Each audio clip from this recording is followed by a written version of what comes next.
Noticentro 1, CMI. Megamarcha de opositores liderada por María Corina Machado y Edmundo González se toma Caracas. María Corina revela que tienen el 84% de las actas electorales y confirma que Edmundo González ganó de manera aplastante las elecciones. Denuncian ataque con gases lacrimógenos contra María Corina Machado. Fracasa marcha convocada por el chavismo para contrarrestar a la oposición. El presidente de la Asamblea Nacional y el número 2 del chavismo amenazan con cárcel a María Corina Machado y Edmundo González. Ministro de Defensa anuncia que los militares están con Nicolás Maduro.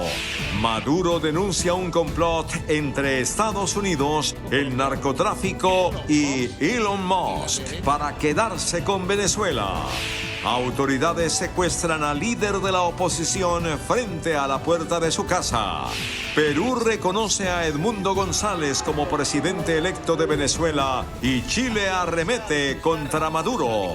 Buenas noches, bienvenidos a las noticias en Noticentro 1 CMI. En medio de una nueva jornada de marchas, la líder opositora venezolana María Corina Machado pidió a sus seguidores no caer en provocaciones por parte del gobierno de Nicolás Maduro.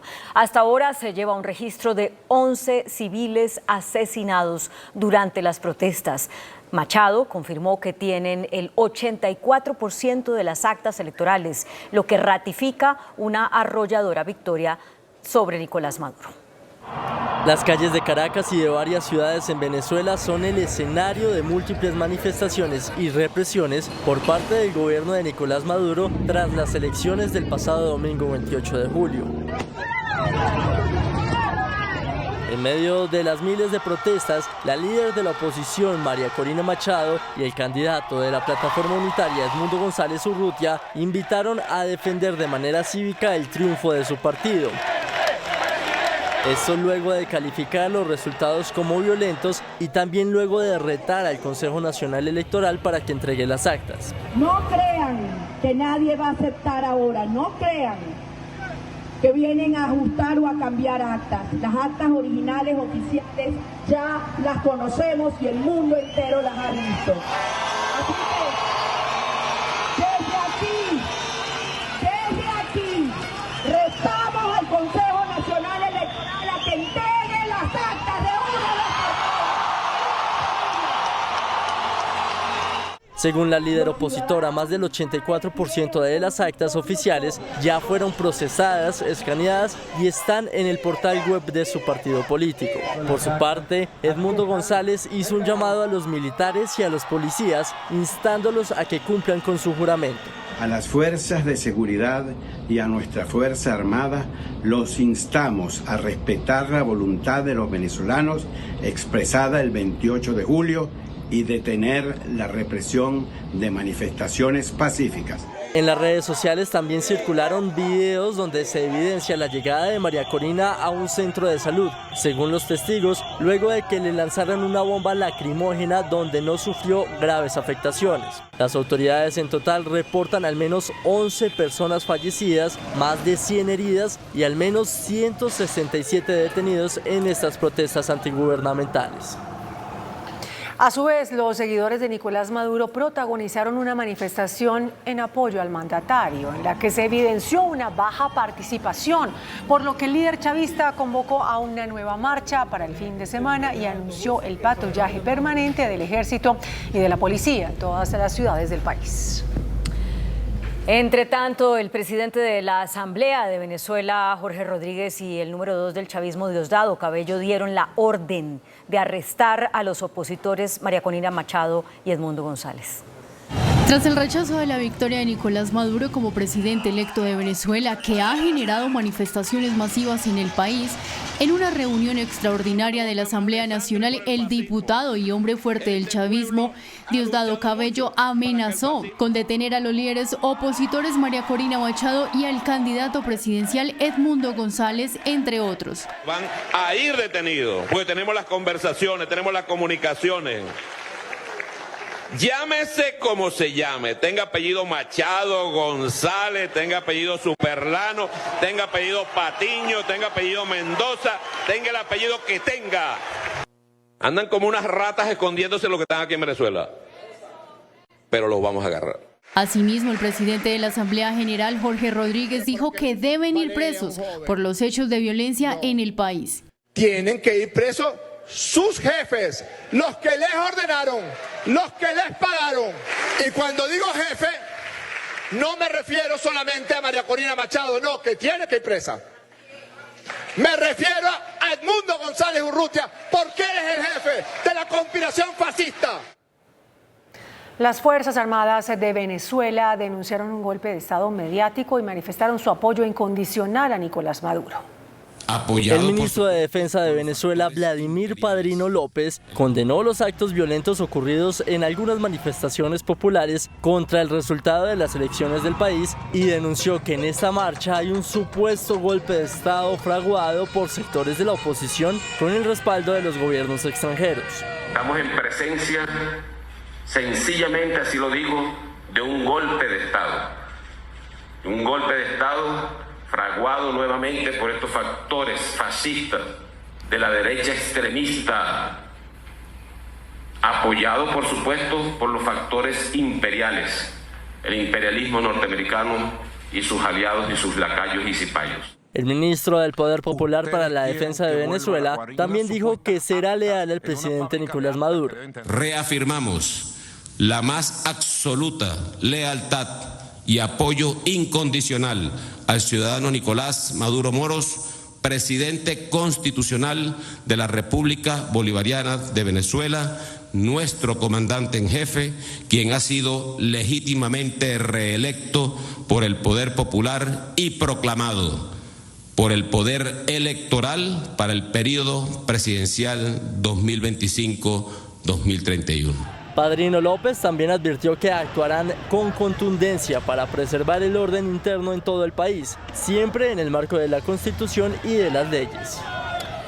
Desde el Palacio de Miraflores, el presidente Maduro denunció que hay una alianza entre, dijo él, Estados Unidos, el narcotráfico colombiano e Elon Musk para tomarse Venezuela. En una jornada que ha estado marcada por una ola de protestas violentas y de amenazas contra los líderes de la oposición por parte del gobierno de Nicolás Maduro, el mandatario venezolano dijo que hay un plan conjunto entre Estados Unidos y el narcotráfico colombiano para atacar al país. Detrás de este plan, lo he denunciado, está el imperio de los Estados Unidos, el narcotráfico colombiano, Elon Musk y la derecha extremista fascista del mundo. Se vinieron contra Venezuela porque creían que la podían tomar. El mandatario aseguró que en este plan se gastaron millones de dólares. Metieron muchos billetes, millones de dólares y droga. De Colombia ya empiezan a hablar los teléfonos de todos los capturados y a declarar uno por uno quién le dio la orden por aquí, quién le dio la orden por allá. Lamentablemente han utilizado un grupo de migrantes que los entrenaron en el exterior con planes específicos para atacar en lugares de ciudades en Venezuela. Mientras Maduro acusa a Colombia, el presidente colombiano Gustavo Petro sigue sin pronunciarse sobre el resultado de los comicios venezolanos. Ya completó más de 36 horas sin emitir ni un solo mensaje en X.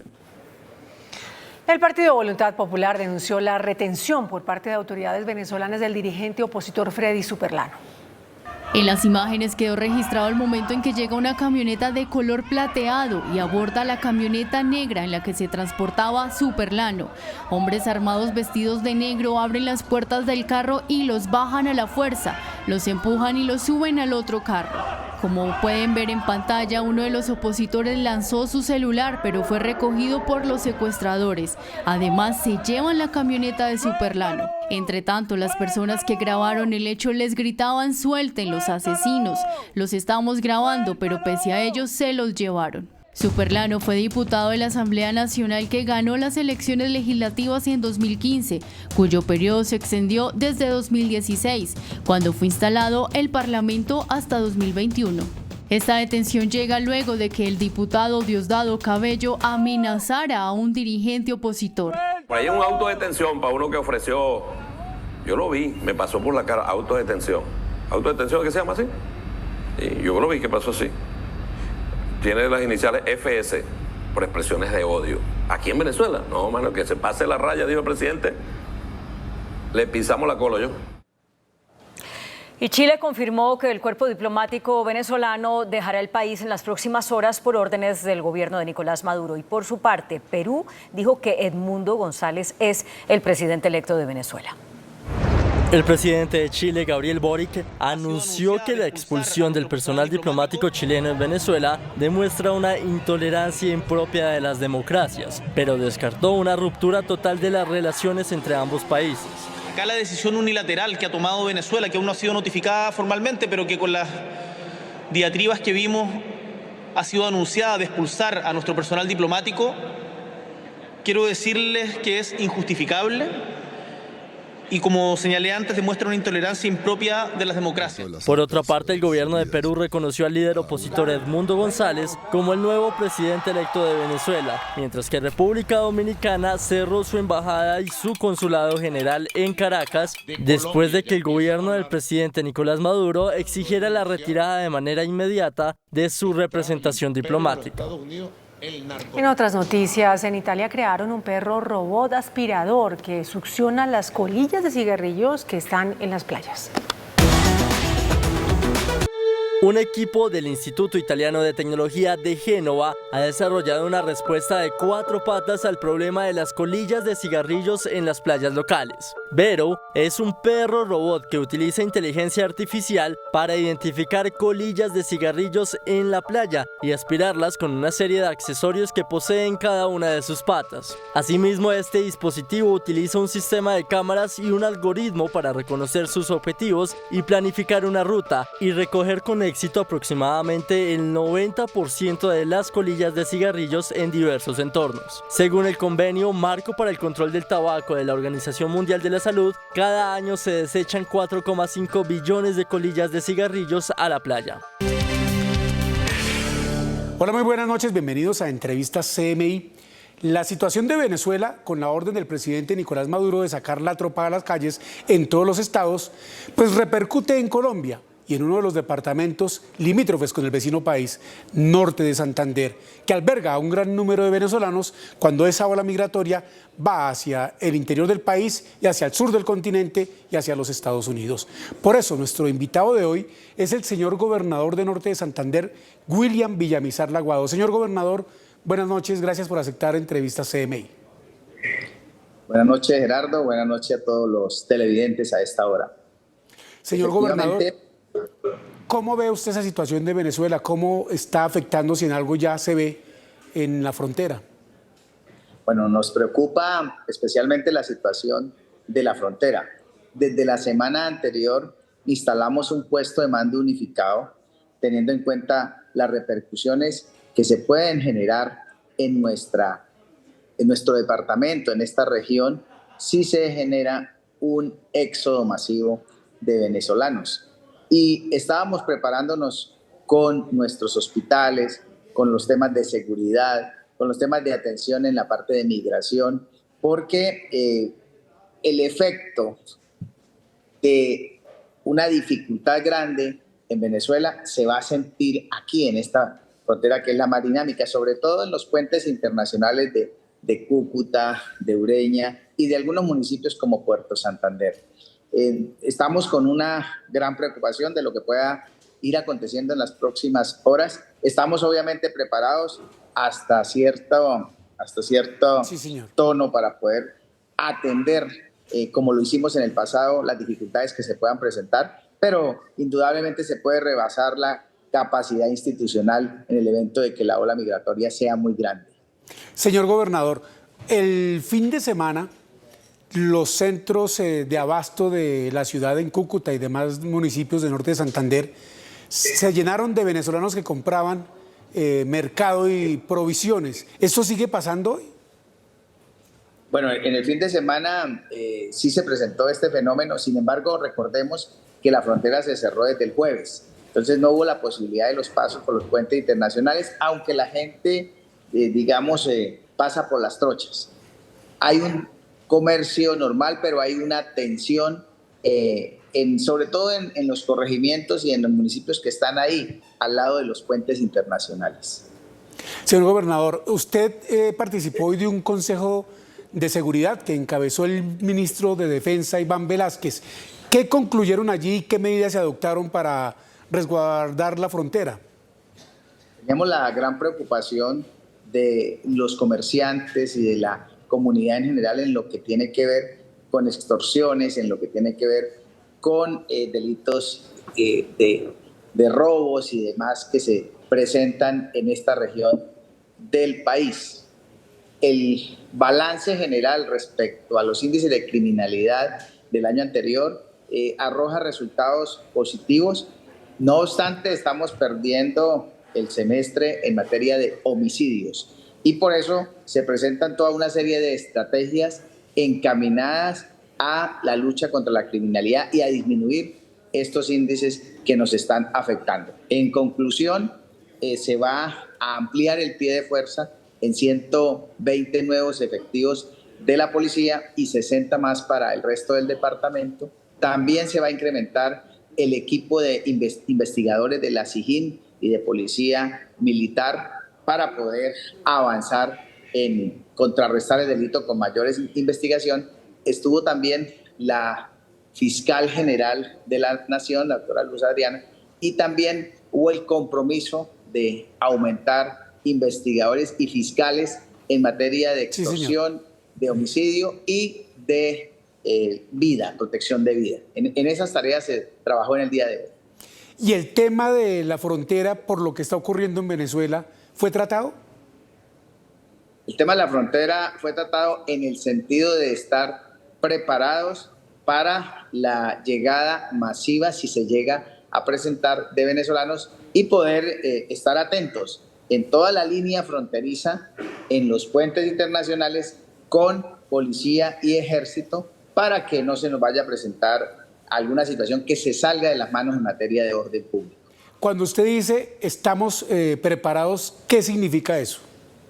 Significa que hay un grupo especializado de policía, un grupo especializado de ejército sobre la zona de frontera que se había dispuesto desde la semana anterior, producto del puesto de mando unificado que habíamos organizado y que está atento a cualquier situación para poder salir a intervenir y hacer el control respectivo en cada una de estas áreas y evitar que se produzcan desórdenes en caso de que sea una oleada masiva la que llegue hacia el norte de Santander. ¿Tiene usted convenio con el gobernador venezolano que limita el norte de Santander? El gobernador del estado Táchira es el que limita con el norte de Santander. Estuvimos en diálogo para lo que era el tema comercial, para temas de seguridad, pero obviamente nosotros en esta última fase en donde hay el proceso electoral somos respetuosos y estamos a la expectativa y a la espera de cuál pueda ser el desenlace y por lo tanto pues no hemos vuelto a tocar los temas, pero mantenemos una buena relación. Gobernador, teniendo en cuenta las alteraciones de orden público que ha habido en el vecino país, ¿ya se ha intensificado el flujo de migrantes o de hermanos venezolanos que pasan hacia Colombia? Todavía no. Normalmente en promedio cruzan los puentes internacionales cerca de 50.000 personas según los datos de migración. Y pues vienen a hacer actividades, unos van, otros regresan, pero ese es el punto normal promedio del paso que se genera. Entendemos que está por debajo de ese promedio, todavía no ha habido alguna situación de alarma, pero estamos atentos a todo lo que está sucediendo en el hermano país. Cuando usted dice que en promedio pasan 50.000, ¿es cada cuánto? No, diarios. Diariamente están pasando los puentes internacionales, el Simón Bolívar, el Francisco de Paula Santander, el Atanasio Girardot, el puente en Puerto Santander. Son 4 puentes por los que normalmente en un día en promedio cruzan la frontera. Entre ir y venir, cerca de 50.000 personas. Ese es el promedio que tenemos registrado en los datos de migración. ¿Incluidos colombianos que trabajan en el vecino país? Sí, o sea, digamos, el flujo incluye colombianos y venezolanos, porque recordemos que una gran parte de nuestra población tiene la doble nacionalidad. Señor gobernador, ¿cuántos hermanos venezolanos viven en norte de Santander?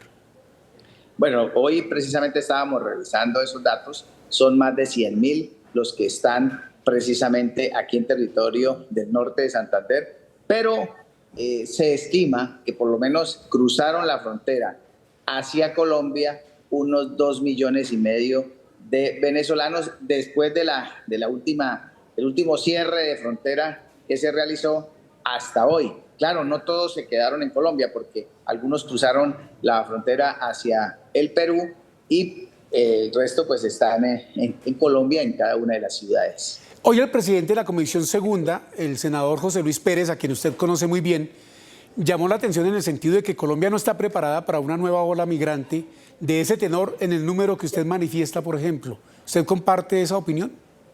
Sí, completamente.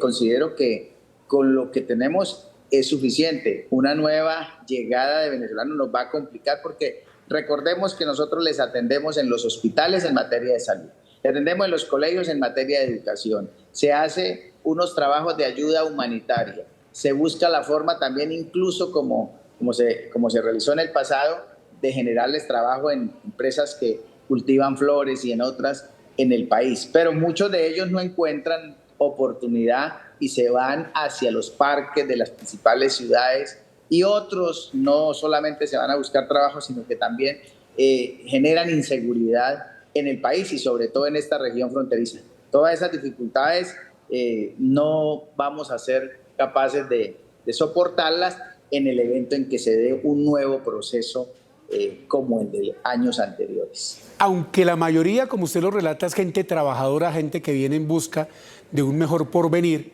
hay una minoría que incrementa la inseguridad, la delincuencia, eso para nadie es un secreto. ¿Cómo afecta eso al departamento de Norte de Santander? Claro, aquí lo ha afectado fuertemente, pues mucha gente se hizo en parques, se fue hacia los barrios populares, otro está en las calles y se ha ido regularizando, pero no todos ingresaron con esa intención y con esa posibilidad.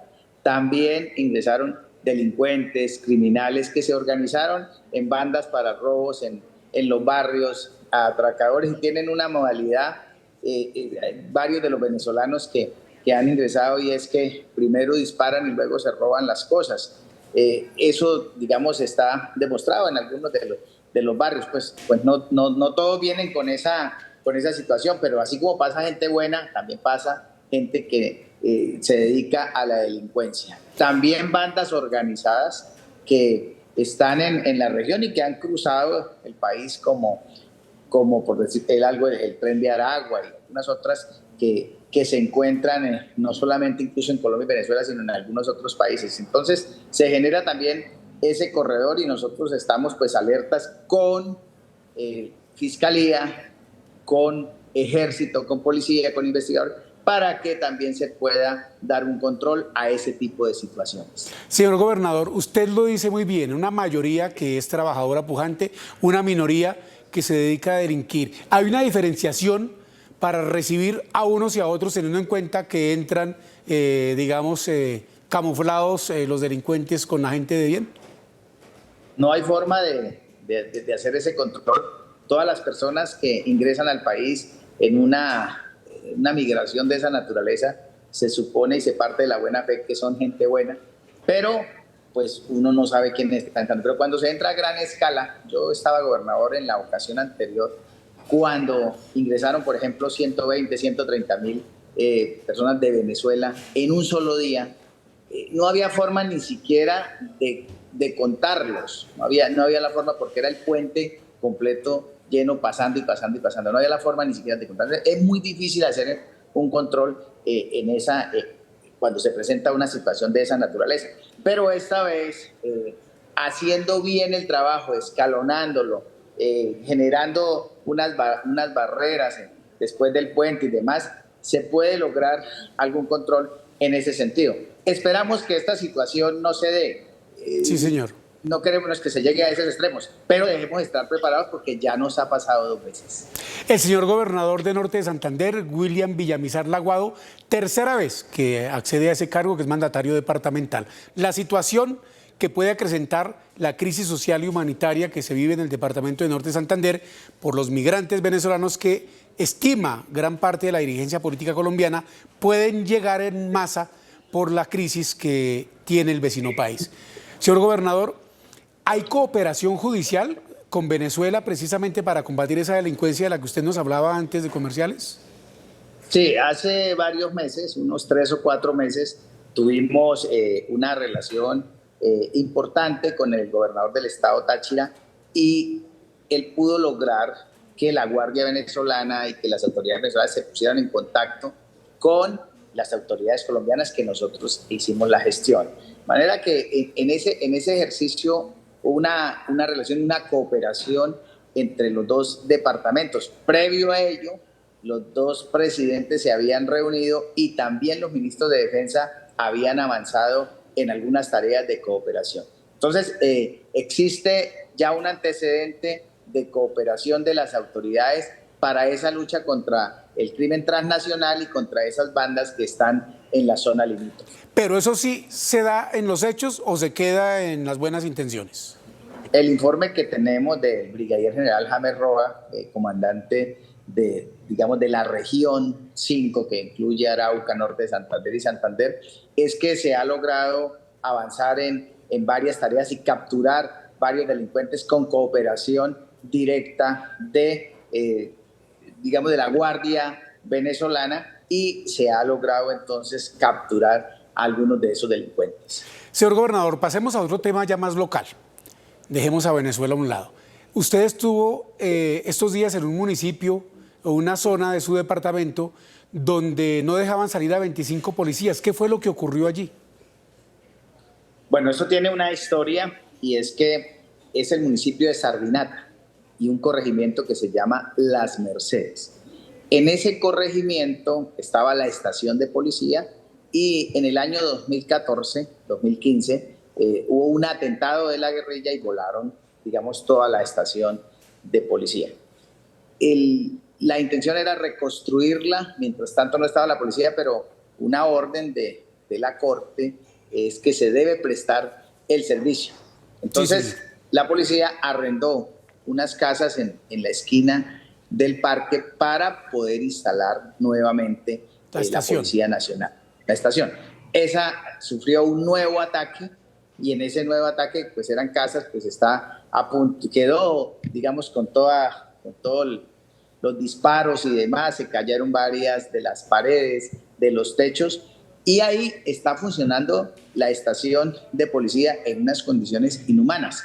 Nosotros lo que pensamos es que se debe dignificar el trabajo de la policía y que posiblemente debiera trasladarse a los policías. La policía dispuso de los recursos para la construcción nuevamente de la estación, pero los actores armados en esa región no dejaron que se construyera. Sin embargo, como no se puede quitar el servicio por la orden que hay, los policías están en esas condiciones. Nosotros hicimos la visita directamente a la zona, hablamos con los policías que están ahí, nos acompañó el general del ejército, el general de la policía, y lo que buscamos es presentar un buen escrito a la Corte mencionando que como no se ha podido construir la estación de policía, que se permita la salida de ellos al casco urbano del municipio de Sardinata mientras se construye efectivamente esta obra. Estamos en esa tarea y esperamos poder lograrlo porque los policías están ahí, no pueden realmente salir a hacer su ejercicio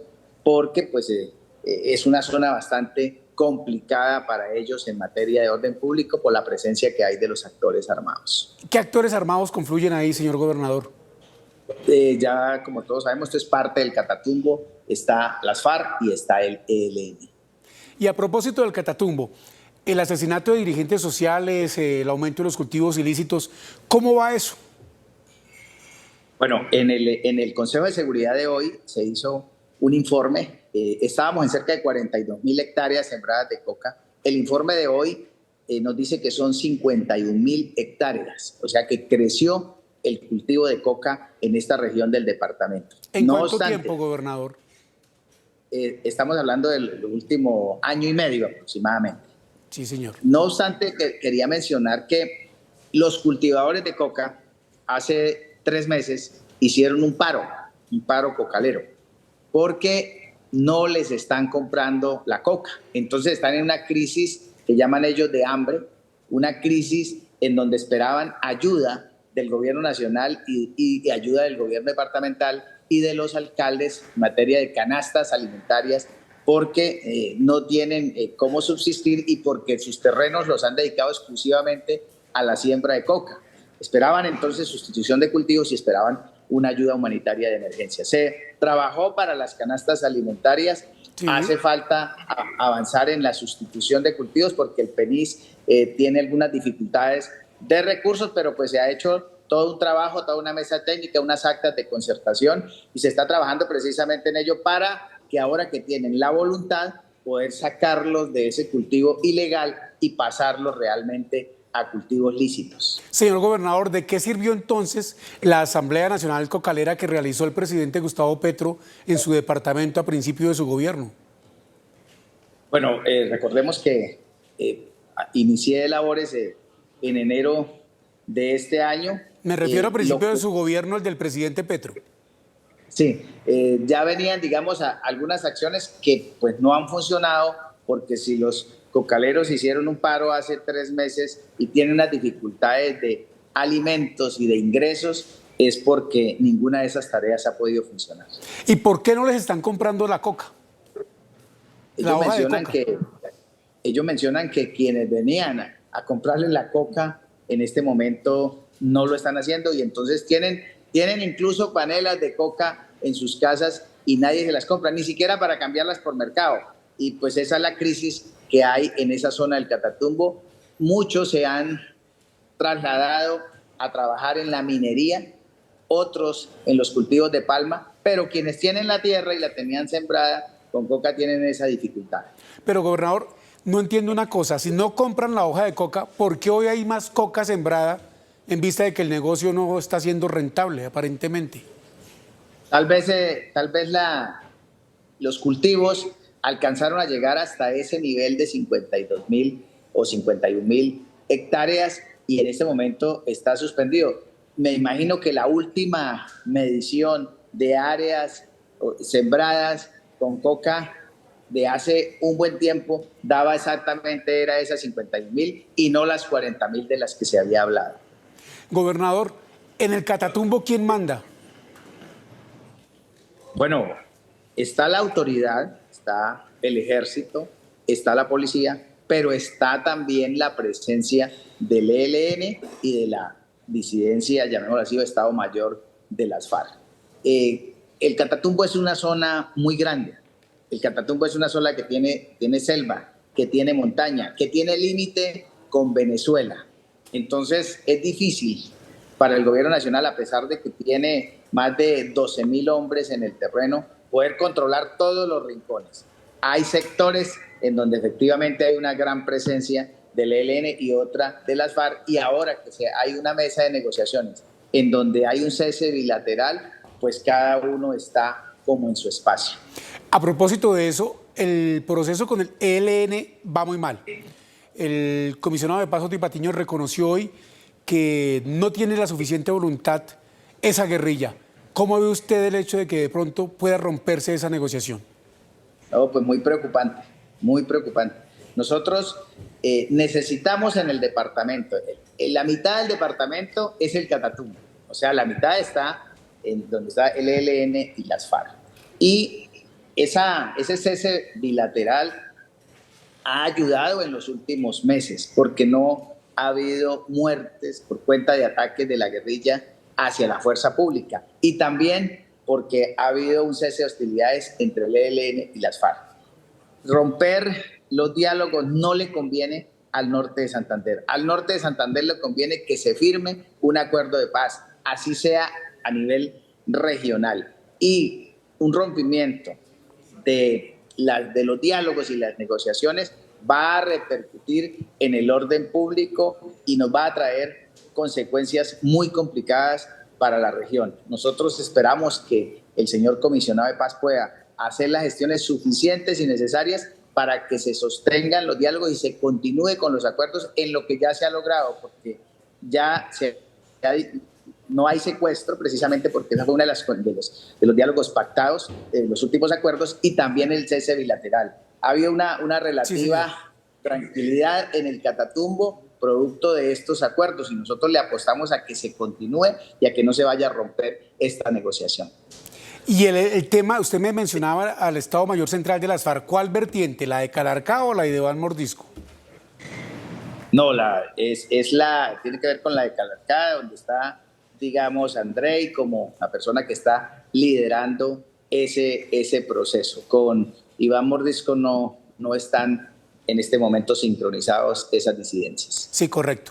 ¿Y algún otro actor armado ahí? Por ejemplo, ¿el Tren de Aragua tiene que ver algo en ese Catatumbo o solamente en las ciudades? Solamente en el área metropolitana. Allá en el Catatumbo básicamente son los dos actores armados que tienen ya trayectoria en el país. Señor gobernador, permítame hacerle una pregunta que de pronto para usted es incómoda, pero que no puedo dejar de hacérsela. El periodista y colega Daniel Coronel ha hecho unas denuncias en su columna en el sentido de vincularlo a usted con el asesinato de un colega periodista que era crítico de su administración. Aproveche esta oportunidad para responder, sí, señor. Sí, yo lo que debo mencionar era que el periodista tenía, digamos, su criticidad sobre muchos aspectos en la región. Una vez se produce el asesinato del periodista, nosotros establecemos una recompensa de 50 millones de pesos que permitió capturar al sicario y que la Fiscalía nos ofició para poder cancelar el valor de esa recompensa. Siempre hemos estado atentos a todas las investigaciones que se puedan generar y esperamos que se pueda esclarecer en el menor tiempo posible esta situación. ¿Usted tuvo oportunidad de hablar con la señora fiscal hoy, ya que la tuvo ahí, sobre ese tema de los derechos humanos, de esas acusaciones que le hacen, mejor dicho, en general? No, porque era un consejo de seguridad para atender los gremios, sectores económicos, era un consejo de seguridad para revisar lo que se ha hecho hasta el momento y las acciones para poder mejorar en la seguridad del norte de Santander, pero ese tema no se tocó porque obviamente uno entiende que hay unas investigaciones que se debe seguir su curso natural para que den los resultados que deban dar. Finalmente, ya vamos a terminar, señor gobernador. ¿Qué petición le hace usted al Ejecutivo Central en relación con lo que, volvemos al tema con el que comenzamos, sucede en Venezuela y el posible ingreso masivo de hermanos venezolanos? No, yo considero que el gobierno nacional ha estado muy atento también a los requerimientos que hemos hecho desde el Ministerio del Interior, desde la Consejería de Regiones, desde el Ministerio de Defensa y desde cada uno de las entidades que tienen que ver con una respuesta inmediata como la Unidad Nacional de la Gestión de Riesgo. Yo creo que estamos atentos y el Gobierno Nacional desde hace una semana nos ha acompañado en todas las gestiones. Esperamos sacar adelante esta tarea en el evento en que se llegue a presentar. ¿Y tiene usted un aliado, un coterráneo en el Ministerio del Interior, el doctor Juan Fernando Cristo, cocuteño? Claro que sí. Él ha estado muy pendiente de todo lo de frontera y obviamente de su tierra, adicional a las actividades que está desarrollando en el país. Pues, señor gobernador de Norte de Santander, William Villamizar Laguado, reiteramos la tercera vez en la que es mandatario de ese departamento. Muchas gracias por participar aquí y estar esta noche en Entrevista CMI. No, un abrazo especial, saludo a todos los televidentes y muy contento de poder participar en este programa.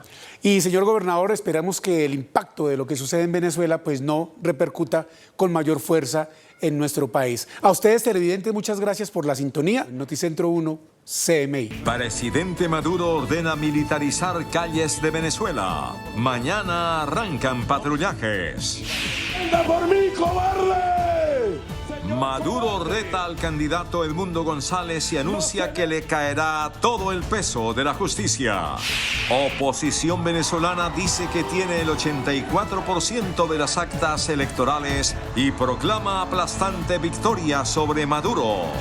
Multitudinaria marcha de la oposición se toma Caracas. Fracasa convocatoria del chavismo. Resultados electorales publicados en Venezuela no reflejan la voluntad del pueblo, dice Estados Unidos. Colombia exige divulgar actas de las elecciones en Venezuela. Ministro de Defensa ordena reforzar militarmente la frontera con Venezuela. Corte Suprema ordena inspección al Congreso por escándalo de corrupción en unidad de gestión de riesgo. Nuevo bloqueo de indígenas a la vía panamericana. Alerta por retrasos en obras del metro para Bogotá.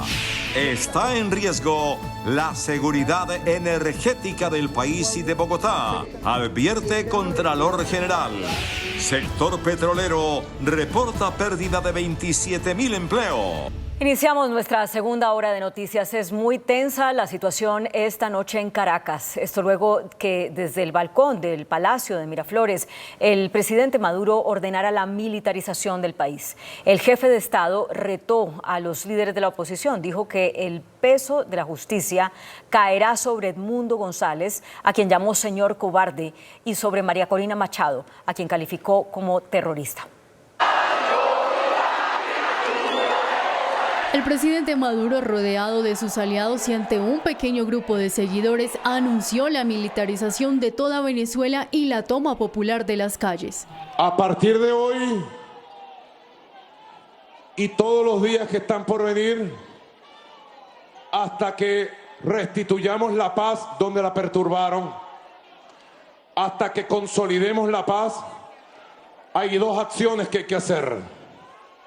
Una, que se cumpla la orden que he dado el día de hoy en el Consejo de Seguridad de la Nación de patrullaje militar y policial en todas las ciudades de Venezuela. Patrullaje conjunto. Y dos, pueblo movilizado en la calle todos los días. El mandatario anunció que le caerá todo el peso de la justicia a Edmundo González, a quien llamó cobarde.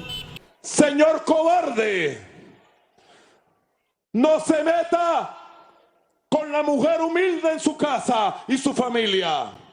Señor cobarde, no se meta con el hombre de a pie. Venga por mí, aquí lo espero en Miraflores, señor González Urrutia. ¡No se tarde en llegar, cobarde! Maduro también aseguró que los disturbios y los ataques de ayer fueron ordenados por María Corina Machado, a quien llamó terrorista. Casi el 70% de los más de 1.000 delincuentes detenidos en el país estaban drogados, estaban armados y han declarado que formaban parte de un plan de la ultraderecha del Grupo 20 Venezuela y de la terrorista María Machado. Insistió en que hay una alianza entre Estados Unidos, el narcotráfico y Elon Musk para tomarse Venezuela y anunció ruptura de relaciones con Argentina y Ecuador, entre otros países. Así les dije a estos gobiernos, ya basta, señoras y señores, a esta derecha fascista. Y he expulsado a todo el personal diplomático y he roto relaciones con los gobiernos fascistas del continente. Venezuela se respeta, ya basta ya. Por último, aseguró que todos los opositores serán capturados y llevados a la justicia y convocó una gran marcha por la paz para el próximo sábado. Y el sábado los invito especialmente para que hagamos la madre, la mamá, la mamaíta de todas las marchas para celebrar la victoria de la paz en Caracas. Las medidas del gobierno de Venezuela se conocen luego de que miles de personas se volcaran a las calles para apoyar a la oposición y rechazar los resultados sobre el triunfo de Nicolás Maduro. La marcha de la oposición contrasta con el panorama que se observó en la convocatoria que hizo el chavismo. Por un lado, las protestas en Venezuela por la sospecha de un fraude cometido por el gobierno en las elecciones presidenciales para otorgar la victoria a Nicolás Maduro en pro de la oposición se han convertido como masivas con miles de personas en las calles. Por otro, los seguidores de Nicolás Maduro protagonizaron una manifestación en apoyo al mandatario donde se evidenció una baja participación ciudadana. La líder opositora María Corina Machado y el candidato de la plataforma unitaria Edmundo González Urrutia invitaron a defender de manera cívica el triunfo de su partido y afirmaron que cobrarán su victoria. Violencia es pretender desconocer la soberanía popular que ya decidió el pasado domingo. No crean que nadie va a aceptar ahora, no crean que vienen a ajustar o a cambiar actas. Las actas originales oficiales ya las conocemos y el mundo entero las ha visto. Así que, desde aquí, retamos al Consejo Nacional Electoral a que entregue las actas de una vez por todas. Según la líder opositora, más del 84% de las actas oficiales ya fueron procesadas, escaneadas y están en el portal web de su partido político. Asimismo, Machado hizo un llamado a los militares y policías, instándolos a que cumplieran su juramento. Los ciudadanos militares vieron con sus propios ojos el triunfo de un país frente a una tiranía. Y hoy les enviamos este mensaje. Su deber está defender la soberanía popular y proteger al pueblo de Venezuela. En redes sociales también se evidenció la llegada de María Corina a un centro de salud, según testigos, luego de que le lanzaran una bomba lacrimógena donde no sufrió graves afectaciones. Asimismo, las autoridades afirman que en total se reportan al menos 13 civiles asesinados, más de 100 heridos y al menos 215 detenidos en las protestas antigubernamentales. El presidente Nicolás Maduro responsabilizó al candidato presidencial de la oposición Edmundo González Urrutia y a María Corina Machado por las muertes que ha habido en medio de las protestas de las últimas horas contra el resultado informado por el Consejo Nacional Electoral.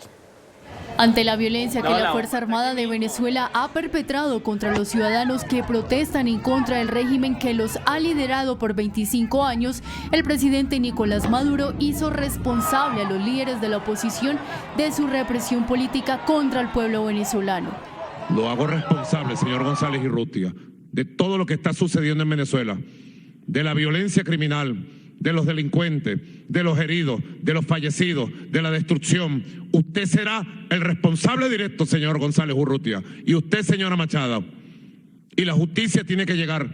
En Venezuela tiene que haber justicia, porque estas cosas no pueden volver a suceder, que se ataque al pueblo. Por su parte, la congresista María Elvira Salazar afirmó que cualquier atentado contra los políticos opositores hará que Estados Unidos utilice todo el peso de la justicia. Si el chavismo le toca un pelo a María Corina Machado o Edmundo González, Estados Unidos se encargará de que su justicia le llegue muy pronto. El gobierno de Costa Rica ofreció asilo político a María Corina Machado y a Edmundo González. Estamos dispuestos a otorgar asilo político, refugio en Costa Rica, tanto a María Corina Machado como a Edmundo González y a todo otro perseguido políticamente en Venezuela. La oposición venezolana denunció el secuestro del dirigente Freddy Superlano por parte de autoridades del gobierno de Nicolás Maduro. Los hechos ocurrieron a la entrada de un edificio en Caracas.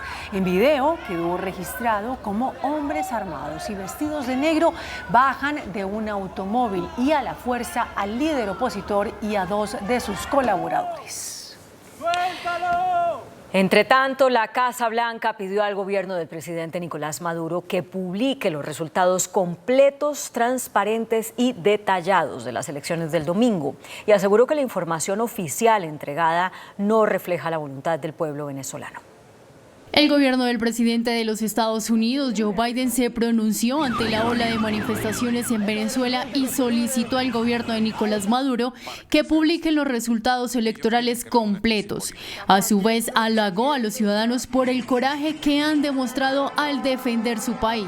First, let me say that the U.S. applauds the Venezuelan people for their courage and commitment to democracy by participating in this election in the face of repression and adversity. So we continue to call on Venezuela's electoral authorities to release full, transparent, and detailed voting results, including by polling stations. Estados Unidos recalcó que está del lado del pueblo venezolano. The United States stands on the side of the democratic aspirations of the Venezuelan people, including supporting their right to express their views freely and without reprisals. Sin embargo, reiteraron que no se adelantarán a tomar medidas hasta ver una respuesta por parte del gobierno de Maduro. La Organización de Estados Americanos concluyó que el gobierno venezolano perpetró la manipulación más aberrante en las elecciones presidenciales. Por medio de un informe, la organización manifestó que si Maduro no acepta su derrota electoral, sería necesaria la realización de nuevas elecciones, pero esta vez con la observación de la Unión Europea y de la propia OEA. El gobierno de Colombia llamó a las autoridades de Venezuela a revelar todas las actas de las elecciones presidenciales para que puedan ser auditadas por el mundo. El canciller Luis Gilberto Murillo dijo que es importante despejar cualquier duda sobre los escrutinios.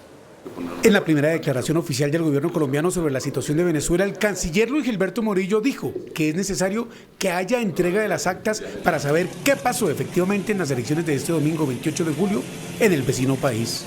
Por la paz de Venezuela se requiere conocer todas las actas de los resultados finales y que éstas sean auditadas por el mundo. La comunidad internacional y el pueblo venezolano esperan que prevalezcan la transparencia, las garantías electorales para todos los sectores y además es supremamente importante despejar cualquier duda sobre los escrutinios. El canciller reveló que ha estado en permanente comunicación con los actores políticos de Venezuela. Colombia insta a las autoridades venezolanas que respalden este proceso democrático con evidencias y herramientas que la Constitución de su país permite. Mantener el diálogo entre las partes y evitar la violencia en las calles será fundamental para avanzar en un acuerdo. En el gobierno colombiano hay preocupación ante la inminencia de una migración masiva de venezolanos como la ocurrida en los últimos años hacia nuestro país. Por su parte, el ministro de Defensa, Iván Velásquez, ordenó reforzar militarmente la frontera con Venezuela. Blindar la frontera con Venezuela es la decisión del gobierno colombiano. Así lo expresó desde el norte de Santander, específicamente en Cúcuta, el ministro de Defensa Iván Velásquez, acompañado de la cúpula militar y policial. Para el 2024, 8 pelotones más con 288 hombres. 5 pelotones que serán para el 2025 con 108 hombres más. La policía reforzó su presencia en toda la frontera, desde el Guainía hasta La Guajira. El Mindefensa también se refirió al silencio del presidente Gustavo Petro por la situación en el país vecino. El hecho de que el presidente no trine o no esté en algún evento público no tiene precisamente esa connotación que usted menciona. Y respecto de la situación con Venezuela y el proceso electoral en ese país, ese es un tema que corresponde a la Cancillería, sobre lo que yo no debo pronunciarme. Según cifras del gobierno, algunos delitos como lesiones personales se redujeron en 3.4%, el hurto a personas 15.6% y el hurto a comercio 40.6%. Para tratar la crisis en Venezuela, el presidente de la Comisión de Asuntos Internacionales del Senado, José Luis Pérez, pidió convocar de urgencia a la Comisión Asesora de Relaciones Exteriores. La Comisión Asesora de Relaciones Exteriores, de la que hace parte y pide convocar el senador José Luis Pérez, está integrada, además del presidente de la República, el canciller, por los exmandatarios de la República, excancilleres y congresistas delegados de las comisiones segundas. Dice el presidente de la Comisión Segunda que Colombia debe fijar una posición de Estado. Para que no se pronuncie el gobierno de Colombia, sino que se pueda pronunciar la Comisión Asesora y en ella el pueblo colombiano. Yo acompaño la solicitud del canciller de una verificación de actas y votos, pero ¿quién la va a adelantar? ¿Quiénes van a ir a esa verificación? Debe ser concertada con la oposición y con el gobierno para que no haya derramamiento de sangre hoy en Venezuela. Estamos en momentos muy tensos. Durante este gobierno, la Comisión Asesora de Relaciones Exteriores ha fracasado por las diferencias ideológicas entre los expresidentes y el jefe de Estado, Gustavo Petro. Congresistas de oposición y del pacto histórico chocaron por la ausencia de un pronunciamiento del presidente Gustavo Petro sobre las elecciones presidenciales de Venezuela. En un acalorado debate, congresistas de varios partidos le reclamaron al presidente Gustavo Petro por no pronunciarse personalmente sobre la situación en Venezuela. Así como trinan de todos los problemas del mundo, el presidente de la República ya se debió haber manifestado sobre lo que allá está sucediendo. No sabemos dónde está. Lo que han hecho políticos afines a la izquierda al justificar la tiranía en Venezuela es darle una cachetada, es burlarse del dolor, del sufrimiento de esos hermanos venezolanos. La bancada del pacto histórico calificó como oportunistas a los críticos del presidente. Se rasgan las vestiduras por lo que pasa en Venezuela, que respondan por lo que pasa en Colombia. Acá cada 4 años se roban las elecciones. Esos que hoy critican la reelección del presidente Maduro son los mismos que se quedan callados con la reelección viciada de Bukele, Alejandro, que fue peor. De otra parte, la Comisión Segunda de la Cámara le solicitó una reunión al canciller para evaluar las medidas adoptadas en el seguimiento electoral en el vecino país. Y el alcalde de Medellín, Federico Gutiérrez, criticó los resultados de las elecciones en Venezuela. Dijo además que se necesita apoyo del gobierno nacional para atender la migración de personas venezolanas que ya está en esa ciudad. Medellín tiene un aproximado de 3 millones de habitantes. Según el alcalde Federico Gutiérrez, el 10% es población venezolana, que equivale a cerca de 300.000 personas del vecino país que hoy viven en la capital de Antioquia. Muchos venezolanos con los que hemos hablado tenían la esperanza de poder volver a su país. Colombia no puede ser complaciente, ni puede ser, mucho menos, ni puede ser cómplice con un régimen dictatorial. El mandatario dijo que en varias ocasiones ha tocado la puerta del gobierno y los organismos internacionales, pero la respuesta ha sido negativa.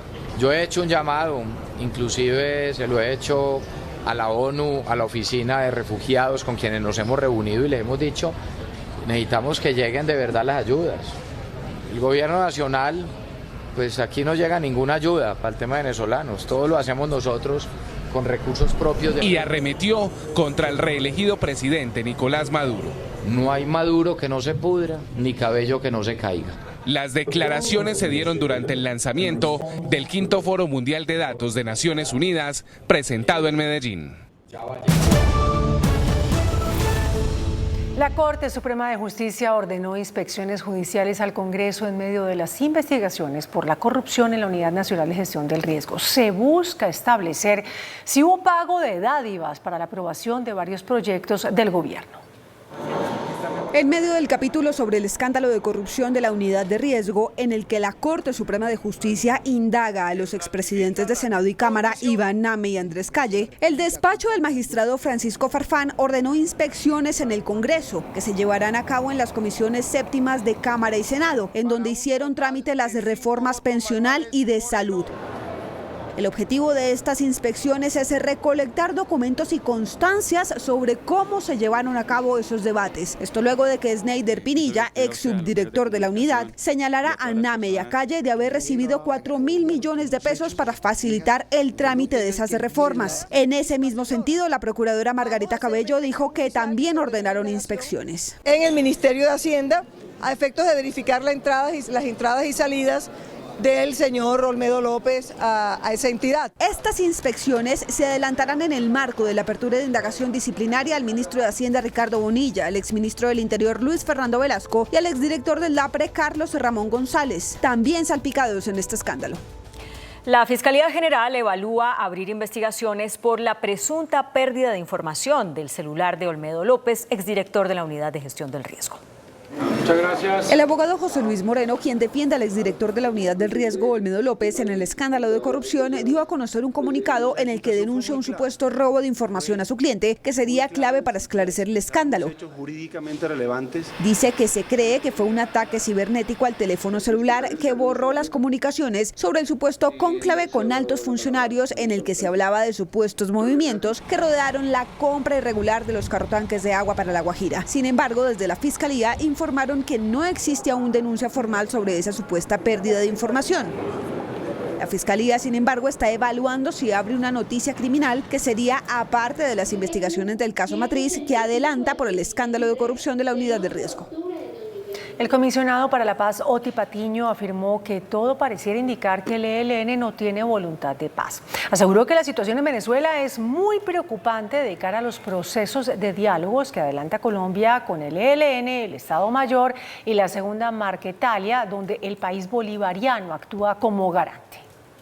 Para el consejero comisionado, la situación de la mesa de diálogos pasa por saber si el ELN tiene voluntad de paz. La jefatura de la delegación del gobierno en los diálogos con el ELN les ha dicho, decidan a ver si está en la paz o si el camino es la paz o no. Y dependiendo de esa respuesta, pues seguramente, digamos, se contemplará la continuidad. Según Patiño, todo indica que hay poca voluntad de parte del ELN. Pareciera que no hay una voluntad cierta de paz, pareciera, digamos, pero por supuesto en este momento solamente está hablando Antonio García. Esperemos que la comisión de negociación o los delegados del ELN hablen. El consejero mostró preocupación por la situación en Venezuela, país fundamental en los diálogos de paz. Es absolutamente preocupante, porque Venezuela es garante, digamos, de los procesos con Segunda Marquetalia, con el ELN y con lo que queda del MC. Patiño respondió a las acusaciones de Antonio García, según las cuales el gobierno solo quiere negociar con traquetos y no cumple. Depende de muchas cosas, pero sobre todo de la voluntad de ellos de seguir. Ellos están acusando al gobierno de incumplimiento y es pura mentira, para no decir pura paja, ¿no? Habló sobre la prórroga del cese del fuego que vence el 3 de agosto. No basta hacer una prórroga del cese al fuego si esa prórroga no tiene nuevos contenidos, sobre todo que alivien a la población civil, digamos, de los ataques, de las hostilidades, de los secuestros. El consejero comisionado estuvo en la Comisión Segunda del Senado. Indígenas del Cauca bloquean nuevamente la vía panamericana entre Popayán y Cali. Exigen el cumplimiento de compromisos pactados con el gobierno. En el departamento del Cauca se han presentado más de 37 bloqueos de la vía panamericana por cuenta de las comunidades inconformes por los constantes incumplimientos por parte del gobierno nacional.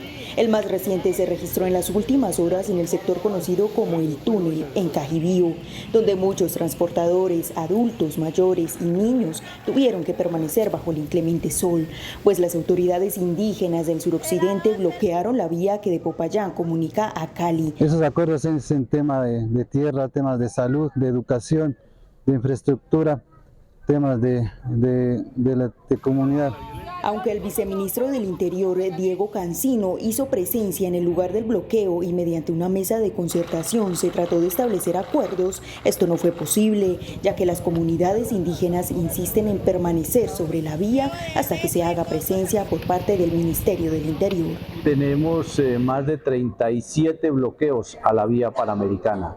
En este momento tenemos un bloqueo a la altura del túnel en el municipio de Cajibío, otro bloqueo en La María, en el municipio de Piendamó. Por el momento la vía panamericana continúa cerrada, sin embargo las comunidades se comprometen a permitir el paso vehicular intermitente y reiteran que no desbloquearán la vía hasta que se evidencie compromiso por parte del gobierno nacional. Las autoridades investigan el secuestro de un adulto mayor en el municipio de Jamundí, en el Valle del Cauca. Hay consternación en el Valle del Cauca por el secuestro de Marta Lucía Granada, de 71 años de edad. Los hechos se presentaron en un predio de propiedad de la víctima, ubicado en el sector de Puente Vélez, zona rural del municipio de Jamundí. Al parecer, algunas personas estaban invadiendo el terreno. Mi mamá quiso hablar con ellos pues, de una manera pacífica, para saber por qué lo están haciendo, sabiendo que es una propiedad privada. Al momento de su llegada fue abordada por más de 5 hombres armados, sin ningún instintivo de Fuerzas Armadas, la cual raptaron y a la fecha no tenemos conocimiento del paradero de mi mamá. Aunque los captores no se identificaron como miembros de algún grupo armado, los familiares de Marta Lucía temen por la integridad de la mujer, quien padece graves patologías de salud. Y ante la Comisión Segunda del Senado, el director de la Unidad de Protección, Augusto Rodríguez, denunció que los integrantes de la Delegación de Paz del llamado Estado Mayor Central de las Disidencias, que fueron detenidos en una caravana en Antioquia, violaron los protocolos que deben cumplir todos los protegidos por esa entidad. Rodríguez explicó que la UNP nunca supo que en la caravana iban a subir guerrilleros con órdenes de captura vigentes, tampoco que se iban a transportar armas y menos dinero. Varios de ellos se subieron a los vehículos, rompieron el protocolo que ellos conocían y que debían cumplir, de no subir personas extrañas, ¿sí? Y yo no puedo decir que hayan conocido estas personas de que los otros estuvieran armados o que se hayan subido armados. Según explicó Rodríguez, los integrantes de la UNP no tienen funciones de policía judicial y por lo tanto no pueden requisar a quienes suben a las camionetas ni mucho menos pedirles documentos. Pero aquí hubo alguien que infringió los protocolos y fueron los protegidos. Los protegidos subieron personas que no han debido subir, que está prohibido. Ante el suceso se revisan los protocolos y se propone introducir en la caravana integrantes de unidad policial para la edificación de la paz a fin de evitar futuros hechos como el sucedido en Antioquia. La extorsión en Colombia aumentó en el primer semestre del año. Solo la policía recibió cerca de 6.000 denuncias por este delito, en su mayoría de comerciantes y ganaderos. La extorsión, delito que en Colombia no deja de crecer. Esta es la historia de un comerciante que ha sufrido este flagelo en el norte de Bogotá. Es la tercera vez que llegan a nuestro local a amenazarnos. La verdad, amenazan con tirarnos granadas, hacer tiros en nuestro negocio. Teme por su vida, se ve obligado a cerrar su negocio. Llegan al local diciendo que nos van a tirar granadas, que nos van a hacer disparos. La verdad, esto ya es muy difícil y preferimos nosotros más bien cerrar. Es lo único que tenemos, pero estamos pensando cerrarlo porque tenemos por la vida de nosotros y de nuestra familia. Cifras conocidas por Noticentro 1 CMI dan cuenta que entre enero y junio del 2024, 5.947 personas denunciaron ser víctimas de extorsión. Esto representa un aumento comparado con 2023 del 28%, 1.283 víctimas más.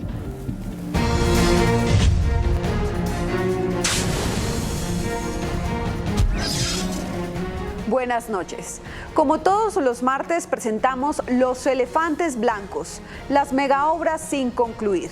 El que presentaremos hoy es un puente vehicular que une a Pereira con Quibdó en el Chocó y las comunidades de Apía y Santuario en el departamento de Risaralda. Esta obra de infraestructura ubicada en la vía Apía-La Virginia en Risaralda inició su construcción en 2016 como parte de un proyecto del Fondo de Adaptación para conectar los departamentos de Risaralda y Chocó.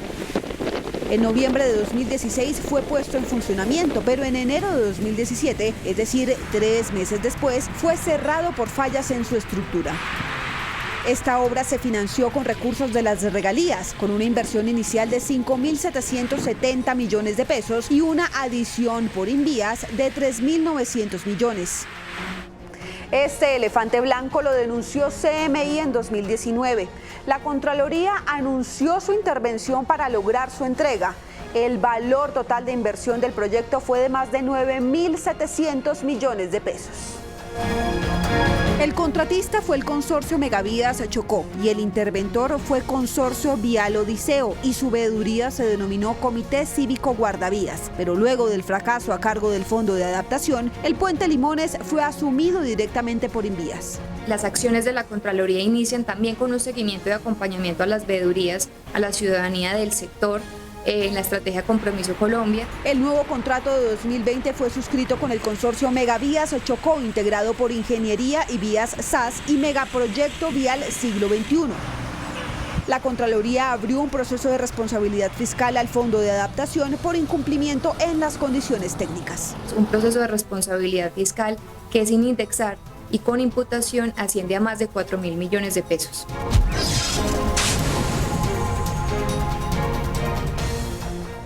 La empresa Metro de Bogotá reveló a Noticentro 1 CMI que las obras del viaducto del proyecto tienen un retraso del 40%.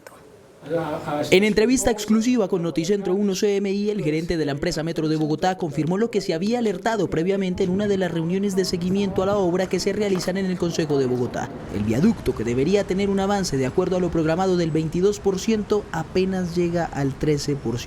Es decir, un 40.9% menos de lo que se esperaba a la fecha. Claro, uno diría la diferencia es del 9%, pero si uno hace el ponderado del total de avance de la obra que tendría que estar en el 22% y ese se convertiría al 100%, pues ese 13% en el que vamos no alcanza a superar ampliamente el 60% de avance del viaducto. Desde la empresa Metro aseguran que no es un retraso sino una desviación y que las dinámicas del proyecto hacen que no se genere mayor preocupación. La dinámica de la obra es muy buena y en el viaducto mucho mejor todavía.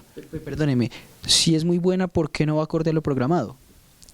Porque hay una serie de actividades que no se han culminado el 30 de junio y que no se evalúan como culminadas. Con mucha confianza, el distrito ratifica que pese a lo que ocurre hoy con los porcentajes de avance programados y los reales, el metro será un hecho en el año 2028. En marzo del 2028 iniciará la fase de operación comercial, se subirán en el metro. No tengo la menor duda, trabajamos para eso y miramos todos estos números que no se pueden ver de manera aislada. El metro es un todo y estoy seguro que llegaremos a esa fecha. Los hospitales en Pereira anunciaron que si el gobierno no paga las deudas, a partir del viernes suspenderán la atención médica a los docentes. Hasta el 2 de agosto, los hospitales públicos del departamento de Risaralda le dieron plazo al Fondo de Prestaciones Sociales para la Educación, FOMAC, para que se pongan al día con la cartera por la atención de los cerca de 8.000 docentes, compromiso adquirido desde hace 3 meses. A la fecha no se ha cumplido con los pagos, menos con los acuerdos para la atención oportuna de los maestros. La deuda puede superar los 300 millones de pesos. Después de 3 meses no se ha recibido absolutamente nada de los recursos, ni en Risaralda ni en el resto del país. Dijo Olga Lucía Zuluaga que el FOMAC hizo compromisos con los hospitales en el departamento y ya está cumpliendo con los acuerdos. Todo esto genera desconfianza, genera preocupación en la red y obviamente inestabilidad económica toda vez que se llevan prestando servicios 3 meses sin ningún tipo de recurso y de flujo de recursos. A pesar del llamado de la Asociación de Hospitales, el FOMAC no les ha dado respuesta y no responde a las solicitudes de los centros asistenciales. Decenas de viviendas resultaron afectadas por un fuerte vendaval que azotó el municipio de Puerto Wilches, en Santander. Árboles caídos, casas desentechadas, vías principales cerradas fueron algunos daños que ocasionó el fuerte vendaval que duró cerca de media hora en el municipio de Puerto Wilches, Santander. Afectó demasiadas casas, entre ellas la nuestra también, pues gracias a Dios no hubo víctimas ni nada que lamentarnos. Solo daños materiales. Según el alcalde de esta municipalidad, el 40% de la población urbana fue afectada, incluyendo el estadio de fútbol Guillermo Pasos Lascarro, el cual sufrió caídas en el tejado. Pido al gobierno nacional, departamental, que nos ayuden, que no nos deje solo porque tenemos casi el 40% de nuestra comunidad afectada por este golpe de la naturaleza. La Oficina de Gestión de Riesgo junto a organismos de socorro atienden la emergencia. A un debate de convertirse en ley quedó el proyecto que permite el divorcio solicitado de forma unilateral. La Comisión Primera de la Cámara aprobó en tercer debate el proyecto que cambia las reglas de juego sobre los divorcios en Colombia. El cónyuge que se le acabe el amor, que sienta que ya no quiere continuar en una relación, no tendrá que recurrir a una causal e inventar o calumniar o injuriar a su pareja, generando un sentimiento de culpabilidad en la otra parte, sino que podrá solicitar de manera unilateral la terminación del matrimonio. Aunque ahora el divorcio se podría ejercer por voluntad de solo una de las partes, las obligaciones legales tras la separación se mantienen. No podrá desprotegerse ni afectarse los derechos del cónyuge que ha sido convocado a la demanda por causal unilateral del divorcio. Todo lo contrario, la ley protege sus derechos. El proyecto enfrentará su último examen en la plenaria de la Cámara. Tendrá que ir a juicio el fiscal Daniel Fernández, investigado por presuntas amenazas a testigos en el caso Odebrecht. La Sala de Primera Instancia de la Corte Suprema de Justicia negó la nulidad del proceso contra Fernández por delitos relacionados con amenazas a testigos y omisiones en las investigaciones que hizo sobre los pagos de millonarios sobornos por parte de la multinacional. La Procuraduría confirmó la sanción de inhabilidad por 12 años para el ejercicio de cargos públicos contra el ex superintendente de subsidio familiar Luis Guillermo Pérez. El fallo de la Procuraduría dice que Luis Guillermo Pérez modificó la lista de elegibles para los cargos de director administrativo y agentes interventores de las cajas de compensación. También señala que exigió dinero a esas cajas de compensación bajo su vigilancia, utilizando su posición para una finalidad distinta de la ley. Los sindicatos del Ministerio del Trabajo suspendieron la huelga que llevaban a cabo desde hace 60 días. La decisión fue tomada gracias a la mediación de la Comisión Séptima de la Cámara de Representantes. Los trabajadores retomarán actividades mañana. Esperan que pronto haya un acuerdo con el Ministerio sobre el pago de compromisos económicos pactados con anterioridad. Los transportadores anunciaron aumentos en los fletes luego de conocerse el proyecto de resolución que ordena un aumento del 4.64% en los peajes a partir del 1 de agosto. Hoy se conoció el borrador de resolución con el que el gobierno definirá un aumento del 4.64% en la tarifa de peajes a cargo de Invías y la Agencia Nacional de Infraestructura desde el 1 de agosto de este año. Los transportadores anuncian un aumento en el valor de los fletes. Los peajes pesan en la canasta de costos del transporte un 12% en los valores establecidos que están hasta ahora. Por supuesto, tendríamos que entrar a hacer los estudios pertinentes porque digamos que adicionalmente tenemos un escenario mucho más complejo. Y en este escenario tenemos menos productividad de camiones por la disminución de la carga y por supuesto aumento de costos. Entonces digamos que ahí hay dos cifras que juegan en contra de nosotros. Uno, los incrementos que están dando en la medida que están dando, que son enormes, y por otro lado, de crecimiento muy importante en la productividad. Este es el segundo incremento en la tarifa de peajes registrado este año. Las autoridades capturaron a uno de los narcotraficantes más buscados del mundo. Se trata del ciudadano noruego Pasuki Farhad, quien fue capturado por la policía en el aeropuerto internacional El Dorado cuando hacía tránsito. Según las agencias internacionales, sería responsable de millonarios envíos de cocaína en veleros. El sujeto tendría vínculos directos con carteles mexicanos. La alcaldía de Bogotá inició una campaña para enfrentar los casos de trata de personas. Más de la mitad de los reportes en el país ocurren en el aeropuerto El Dorado. En conmemoración a la Semana de la Lucha contra la Trata de Personas, la Secretaría de Gobierno desplegó la campaña Red Activa, en la que busca hacer una megatoma del Aeropuerto Internacional El Dorado, el más importante del país. El 88% de los casos que tenemos de las víctimas son mujeres, el 12% son hombres, la mayoría de las personas son colombianas, tenemos que el 50% son colombianas, el 18% son de otros países. La campaña busca sensibilizar tanto a quienes viajen como a quienes trabajen en la terminal aérea frente a este flagelo que aqueja a miles de colombianos. Las autoridades investigan la muerte de un oficial del ejército. Fue encontrado sin vida junto a su hija menor de edad en un apartamento del norte de Bogotá. Como Fabián Humberto Bueno Carranza fue identificado el mayor del ejército encontrado muerto junto a su hija menor de edad en un apartamento del norte de Bogotá. Manifestamos nuestro apoyo irrestricto a las autoridades judiciales que adelantan la investigación de los hechos y que permitirán establecer las circunstancias de tiempo, modo y lugar que rodearon esta lamentable situación. No hay capturas. Tanto la esposa del mayor como su otro hijo de 14 años son interrogados por la Fiscalía para conocer detalles del hecho. Por años se destacó como líder ejemplar y quien venía ejerciendo labores en el Comando de Apoyo Tecnológico del Ejército en la ciudad de Bogotá. El oficial no registra investigaciones en su contra.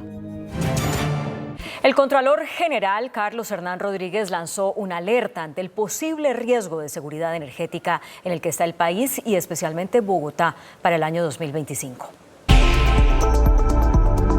El contralor Carlos Hernán Rodríguez mostró su preocupación sobre la seguridad energética del país y de Bogotá. Dijo que dado a que no se están firmando nuevos contratos de exploración y que no se está permitiendo el fracking, el país puede entrar en una incertidumbre energética y de regalías. Eventualmente esto podría colocar en riesgo no solo la seguridad y confiabilidad energética, sino las finanzas públicas y la obtención de recursos que en este momento se están utilizando para inversión. La preocupación también la lanzó para Bogotá en temas de gas. La restricción en la construcción de nuevas líneas que traen energía de Chivor y Guavio afectan la gestión de la expansión y la continuidad futura del servicio. Dijo que por lo menos $1 billón de pesos de regalías de septiembre de 2022 a julio de 2024 estarían embolatados. Lo que nosotros estamos hablarle o cuantificarle de $1 billón, de más de $1 billón de pesos en recursos, yo le podría decir que eso es lo que nosotros podemos tener desde el punto de vista fiscal, que se ha aperturado investigaciones. Por lo menos 300 funcionarios están siendo investigados por la Procuraduría.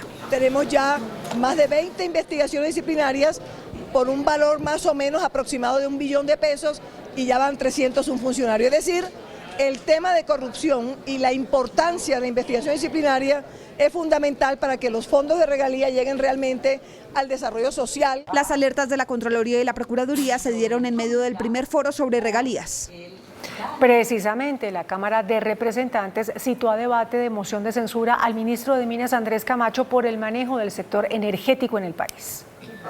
El próximo martes se llevará a cabo el primer debate de moción de censura de esta legislatura. El protagonista será el ministro de Minas, Andrés Camacho, quien tendrá que responder por la situación energética del país. La citación fue hecha por los partidos de oposición y sectores independientes desde la anterior legislatura. El ministro de Minas, que hoy tiene, gracias a sus decisiones, en un jaque el sistema de gas del país, que hoy no le da la tranquilidad a los colombianos para poder hacer lo que tendríamos que hacer. Esta es la segunda moción de censura que enfrentará el ministro Camacho por el manejo del sector. Es parte del ejercicio de El director de Planeación Nacional, Alexander López, denunció que los dineros de las regalías se están concentrando en solo 20 municipios, de los más de 1.000 que tiene el país. Las regalías entonces se han convertido en uno de los mayores instrumentos de corrupción en nuestro país. El director de Planeación, Alexander López, afirmó que de 68.5 billones de pesos del sistema de regalías invertidos, 11.7 billones se giraron a menos del 2% de los municipios del país. 20 municipios que cuentan con la mayor asignación de recursos del sistema general de regalías, los cuales concentran 11.7 billones de pesos en 2.156 proyectos, de los cuales ninguno de ellos en estos 20 municipios han tenido enfoque ambiental para la mitigación del cambio climático generado por el extractivismo en sus territorios. Denunció posibles casos de corrupción y fracasos en la inversión de proyectos ambientales y sostenibles. En un municipio, 113 proyectos, en un municipio de 40.000 habitantes. Y en un estudio, en un análisis que ha hecho el Departamento Nacional de Planeación, hemos encontrado que, al contrario de transformarse el territorio, lo que hemos encontrado es una verdadera secuela de hechos y de actos de corrupción. Los recursos se concentran en Casanare, Meta y Bichada. El presidente de la Cámara Colombiana de Petróleo y Gas, Campetrol, Nelson Castañeda, reportó la pérdida de 27.000 empleos por cuenta de la caída de la inversión en el sector petrolero.